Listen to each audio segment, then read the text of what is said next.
মাত্র 10 টাকা দিয়ে কিনে নিয়ে আসলাম হাজার হাজার গুণাগুণ, সেই সাথে খেতে এত বেশি মজার। মাত্র 10 টাকা এক পলিথিন থানকুনি পাতা।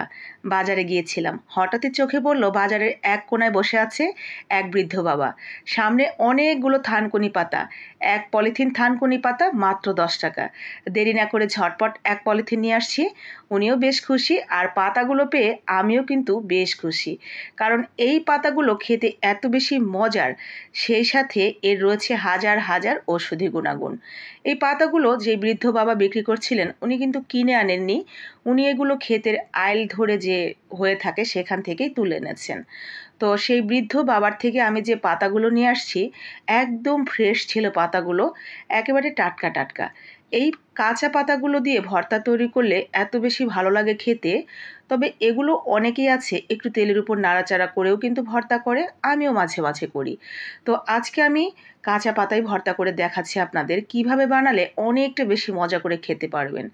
প্রথমে এই পাতাগুলো ধুয়ে নেবেন, এরপরে কিছুটা রসুন এবং কাঁচামরিচ তেলের উপরে খুব সুন্দর করে সিদ্ধ করে ভাজা ভাজা করে নিতে হবে। এরপরে পাতাগুলো খুব ভালো করে চিপে এক্সট্রা পানিটা ফেলে দিয়ে এগুলোকে ঝুরি ঝুরি করে কেটে নিতে হবে। যত বেশি কুচি করা যাবে পাতাগুলো, ভর্তাটা খেতে ততটাই বেশি ভালো লাগবে। তো আমি যতটুকু পারলাম করার চেষ্টা করেছি, কারণ এইভাবে পাতা কুচি করতে গেলেই আমার হাত কেটে যায়। এটা আমি জানি না কেন হয়, যতবার দেখা যাবে অনেক বেশি কুচি করতে যাব ততবারই বটির একটা না একটা আঘাত লাগবেই। তো আমি খুব সাবধানতা অবলম্বন করে এই কুচি কুচি করে পাতাগুলো কেটে নিয়েছি। তো পাতাগুলো কাটা হয়ে গেছে। আমি প্রথমেই যে ভেজে রেখেছিলাম রসুন এবং কাঁচামরিচ, সেগুলো খুব সুন্দর দেখেন মোমের মতো সিদ্ধ হয়ে গেছে। সামান্য একটু লবণ দিয়ে হাত দিয়ে ভালো করে এগুলো কষলে নেব।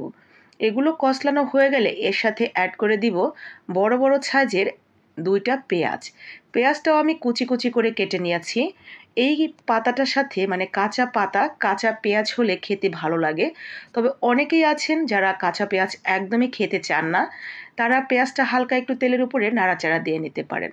তবে যারা খেতে পছন্দ করেন তারা যদি খেতে পারেন এটাই বেশি ভালো লাগবে, কারণ কাঁচা পাতার সাথে কাঁচা পেঁয়াজটা খেতে অনেক বেশি মজার যখন দাঁতের নিচে পড়ে। সব কিছু হাত দিয়ে ভালো করে মেখে নিয়ে একদম শেষের দিকে সামান্য একটু সরিষার তেল, ব্যাস আমার 10 টাকায় হাজার হাজার গুণাগুণে ভরপুর থানকুনি পাতার ভর্তা রেডি হয়ে গেছে।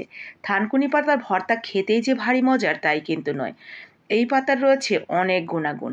এই থানকুনি পাতার ভর্তা খেলে পেটের যে কোনো অসুখের অনেক দ্রুতই উপকার হবে, সেই সাথে আমাদের ত্বকের উজ্জ্বলতাও কিন্তু বাড়বে। তাই যখনই হাতের কাছে পাবেন এই রেসিপি বাদ দেওয়া যাবে না, কি বলেন?